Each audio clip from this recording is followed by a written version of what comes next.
Bonjour et bienvenue dans une autre très spéciale et aujourd'hui nous avons le Lucky Cat Extreme Trans ET01 Mi.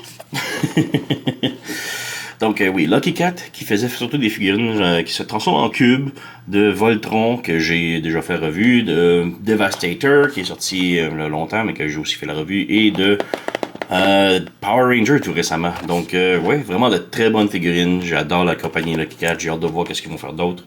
Mais ouais, ils se lancent maintenant dans une portée de petits Transformers de taille légende, très petits, très détaillés, et qui se transforment aussi. C'est donc vraiment très cool. Mais ils ne se transforment pas en cubes. Donc ils laissent ça un petit peu de côté pour nous donner Mi, qui est évidemment Bumblebee.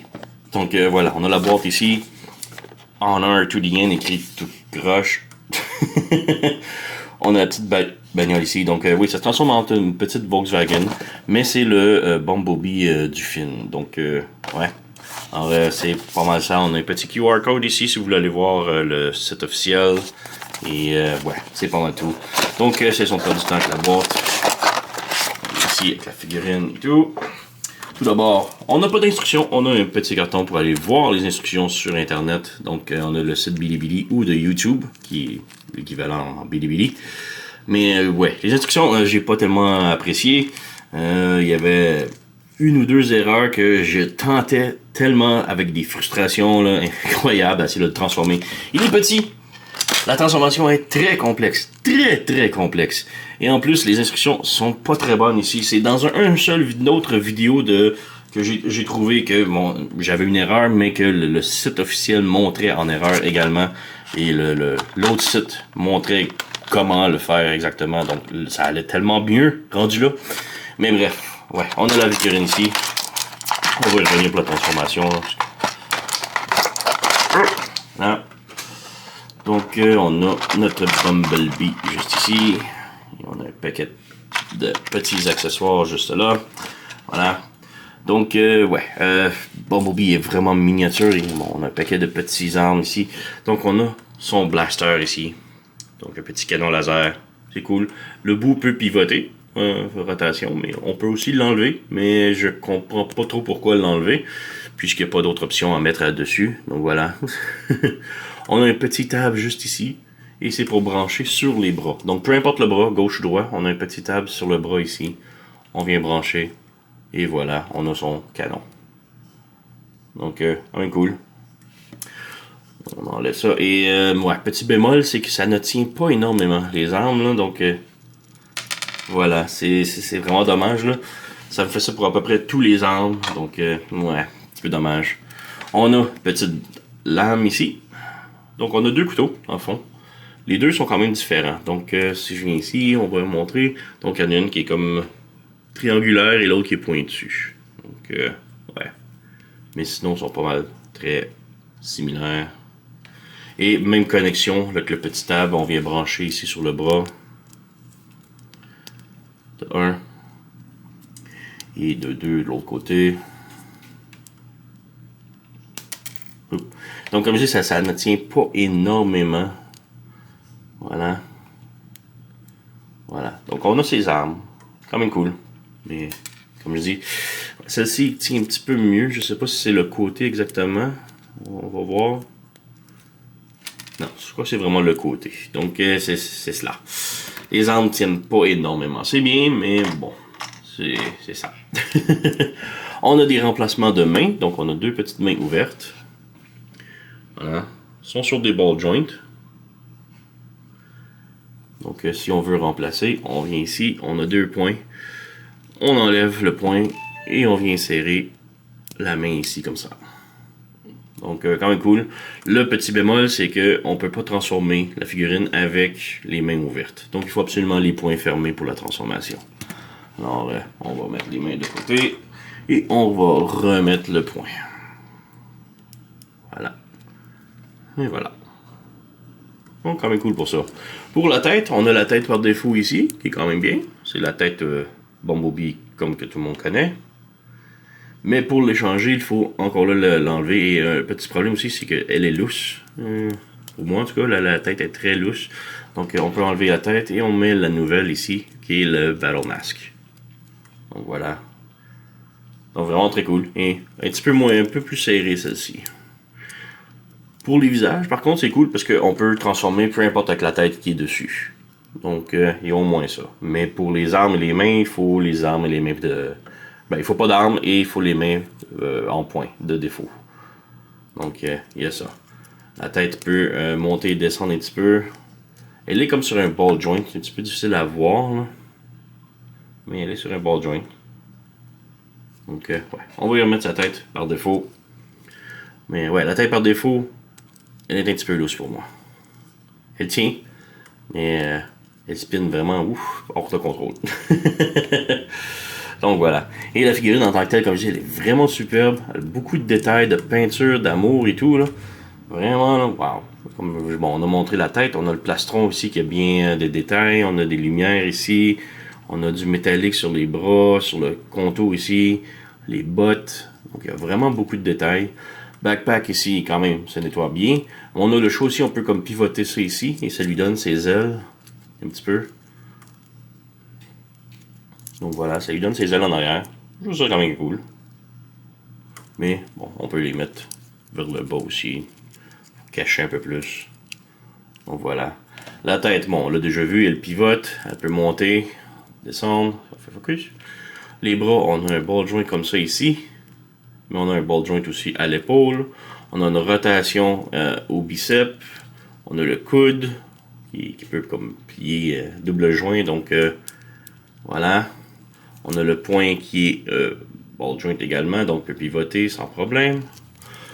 Si on lève un petit peu les ailes, la taille peut pivoter, mais juste quelques degrés. Ça fait pas un 360, mais ça pivote quelques degrés.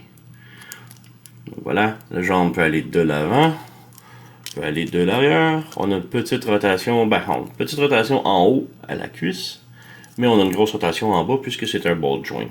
Donc voilà, et on a un double joint au genou, donc ça plie quand même très bien. La cheville, bon, j'ai tout défait la transformation ici, là, mais la cheville peut pivoter gauche-droite, haut, oups, et ouais, c'est sur un ball joint, comme vous voyez.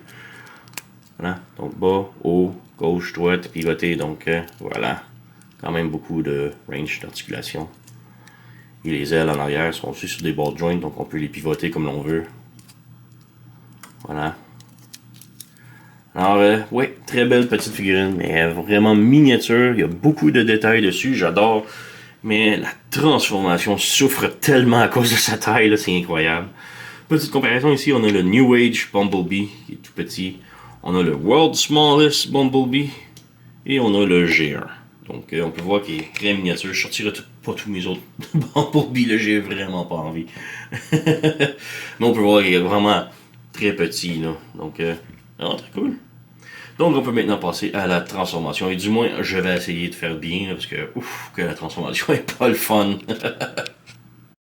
Donc pour la transformation, alors comme je dis, la transformation est hyper complexe pour une si petite figurine. Alors soyez attentifs et je vais tenter de tout cadrer, parce que c'est quand même difficile tellement la grosseur de la figurine.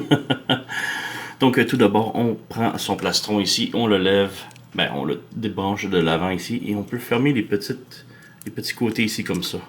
Chaque côté, voilà, comme ça. Ensuite, on peut lever le torse, comme ça, et on désaccordéonne le tout de l'intérieur. Donc, voilà, comme ça. On pivote cette partie-là, comme ça. On pivote cette partie-là, comme ça, ici. Donc, on a cette configuration-là. Et maintenant, on peut venir ici pour les ailes. On fait juste les bouger vers le bas pour donner un petit peu de jeu, comme ça. Cette partie-là ici, on la pivote de l'autre côté, comme ça. La tête, on la met vers l'arrière, ici, comme ça. Et ça, c'est l'option, le truc que je dis des instructions officielles. Les instructions officielles disent de lever la tête comme ça. Et non, ça n'a pas fonctionné du tout pour moi, là. Je sais pas pourquoi. Mais pivoter la tête de l'arrière comme ça, ça a absolument bien fonctionné. Donc, voilà. Maintenant, la partie la plus difficile, c'est les bras ici. Donc, on a le petit joint ici, le petit connecteur gris. Il est comme fait en forme de L, disons. Donc, il faut bouger le L pour qu'il soit vers l'avant, mais ça s'enlève tout le temps. Donc, comme je dis ici, on a le connecteur ici comme ça. Et ça, il faut que ce soit de l'avant. Donc, ici, comme ça. Donc, il faut l'amener vers l'avant. On va juste rebrancher. Voilà, comme ça. Donc, la tête à l'arrière, le bras comme ça. On accordéonne le bras comme ça ici. Et on le rabaisse comme ça. Donc, on a cette configuration-là. On fait la même chose de l'autre côté. Donc, on fait juste lever le bras. On tente de le pivoter sur le L, disons. Voilà. On accordéonne le coude. Et les points, on les met de chaque côté du connecteur ici. Donc, juste bouger ça. Pivote. Et voilà. Comme ça à peu près. Donc, on a cette configuration-là. On prend les panneaux ici. On ramène vers le bas et on ramène la roue vers le haut, disons, comme ça. Et on ramène le tout vers le bas ici, comme ça. Et là, c'est quand même difficile, mais il faut ramener, il faut brancher ici. On a un petit tab et un autre petit tab juste ici, c'est très difficile à voir, mais il faut les brancher les deux ensemble. Donc, les bras, on peut les bouger un petit peu, voilà, comme ça. Il faut brancher ces panneaux-là ici, ce qui est beaucoup plus difficile qu'on le croit. Voilà, on a un côté. On essaie de faire la même chose de l'autre. Voilà. Bon, pivote ça ici. De l'autre côté. Bon, oups. C'est un ball joint, donc on peut le remettre sans problème. Voilà. Voilà, comme ça. On ramène le panneau ici. Il faut vraiment ici que ça soit fermé. Voilà, comme ça. Et là, on peut brancher le panneau ici en haut. Le plus possible. Et voilà, comme ça. Donc, on a cette configuration-là. Ensuite, bon, les points, on peut les réajuster vu que tout a bougé. Comme ça, comme ça. La tête, on la ramène vers l'arrière. Voilà. Bon, on a ça maintenant. Les jambes, maintenant, on les ravance un petit peu avec le torse. On a comme un petit connecteur ici qu'il faut glisser vers l'arrière, comme ça. Donc, on a une petite pointe ronde qui sort. C'est parfait comme ça. On ramène ça. Pour les jambes ici, on les tourne vers l'intérieur. Comme ça. On ouvre les panneaux sur chaque côté des mollets, disons. Comme ça. On ouvre et on pivote ces panneaux-là de l'autre côté. Et de l'autre côté, comme ça. On ramène vers le bas. Et on laisse ça pour l'instant. On recommence de l'autre côté. On ouvre ça. On ouvre ça. On étire ici, c'est comme sur un double joint. On pivote les panneaux. On pivote le panneau. Et on ramène de ce côté-là comme ça. Donc on a cette configuration-là. Pour les pieds, on lève ça ici comme ça. On prend la roue qui est ici et on fait juste pivoter la roue comme ça de l'autre côté. On ferme le pied ici à l'intérieur comme ça et on ramène le capot par-dessus comme ça. On recommence ici, donc on lève le pied, le panneau vers le haut comme ça. On prend le joint ici du talon, on fait juste bouger la roue comme ça ici.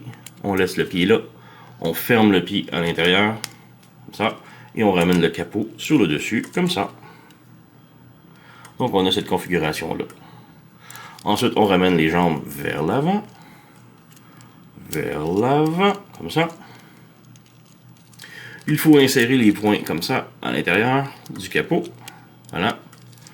On peut venir brancher, ça sert à rien, ça va se débrancher, donc pensez-y pas trop fort.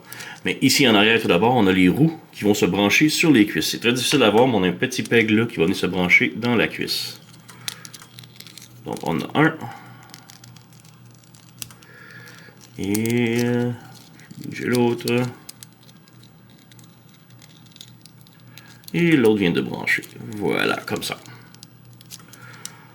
Donc on ramène les points ici, ici. On peut essayer de tenter de brancher ça ici. Et là, on a comme un tout petit connecteur au milieu qui va se brancher sur le panneau, le capot. Comme cela. Voilà. Et là, ensuite, on ferme le panneau sur le côté ici. Mais tout d'abord, il faut ramener celui-là en dessous de la roue avant. Donc, un petit peu difficile à voir. Focus. Donc, ouais, ici, on a un tout petit peg qui va se brancher en arrière de la roue. Donc, il faut glisser en arrière comme cela. Et ensuite, on a deux pegs en haut Voilà, comme cela. Voilà. On recommence de l'autre côté. On ramène ça ici. On glisse en dessous de la roue. Voilà. Et en haut ici, maintenant, on branche. Faut ouvrir ça ici. Il faut que ça branche en haut. Voilà. Comme ça. Donc là, on rebranche le tout ici. Ça. En arrière ici, on a des petites jantes que l'on recule comme ça ici. Même chose de l'autre côté, donc on pivote. Et on recule. Et voilà, on a plus ou moins complété la transformation. Il faut juste tout ajuster les panneaux, puisque c'est très difficile. Voilà. Donc voilà, on a la transformation complétée. Donc ouais, c'est pas une transformation vraiment le fun. Ça roule et c'est ça. Mais oui, c'est très difficile comme transformation. Je vais voir le petit panneau ici qui flotte un petit peu. Mais bon, pas si mal. Mais ouais, c'est beaucoup de panneaux. On voit beaucoup de lignes de panneaux. C'est vraiment pas mon fort, mais la figurine est tellement miniature aussi. Là. Donc, vraiment belle. Comme je dis, elle roule. La transformation est pas le fun du tout. C'est plus stressant même, parce que c'est quand même très difficile et très petit. Mais bon, résultat, quand même là. Vraiment une belle petite bagnole, petite Volkswagen. On a une belle peinture ici en avant pour les phares. Les vitres noires, les petits lumières rouges de frein en arrière, le pare-choc, donc vraiment beaucoup de détails. Mais ouais, beaucoup de panneaux. Et ouais, c'est pas ce qu'il y a de plus beau. Petite comparaison ici, on a la version G1. Donc la version G1 est beaucoup plus large et moins longue. On a la version World Smallest, parce que je m'imaginais que ça devait pas être beaucoup plus petit, mais le World Smallest, on a le plus petit ici. Voilà. Et on a le New Age. Donc voilà. Petit, quand même bien, mais New Age est plus cartoony, ça là est beaucoup plus réaliste, mais ouais, comme je dis, le mode robot il est vraiment superbe, bien articulé, très beau, bien détaillé, mais la transformation c'est horrible, et le mode véhicule, on peut voir s'il y a beaucoup de panneaux, je suis pas un fan, la bagnole est là, ça fonctionne, ça roule, elle est belle, mais tu sais, il y a comme des bosses ici, des ball joints là, des ball joints là, le truc qui dépasse ici, beaucoup de panneaux, de lignes. Ouais, c'est pas ce qu'il y a le plus merveilleux, là. Mais ouais, c'est quand même bien. C'est un bel effort. Donc, c'est quand même le premier release de Lucky Cat qu'ils font en miniature comme ça. J'espère qu'ils vont en faire d'autres. Ils vont sûrement s'améliorer. Il y a de la place à l'amélioration. Donc, ouais, vraiment très cool. Alors, on a le X-Trans ET01 Mi. C'est pas une très haute recommandation. À moins que vous voulez, comme je dis, en mode robot, numéro 1, allez-y, il est superbe. Transformation et en mode véhicule, par contre, ouais. Mais ouais, c'est pas très cher, alors je le recommande quand même, parce qu'il est quand même très beau. Vraiment le fun, original et tout, là. Donc, ouais, c'est pas mal tout pour moi. Alors, vous connaissez la chanson, likez, subscribez, laissez un commentaire, blablabla. Moi, je vous remercie d'avoir écouté et on se revoit à la prochaine.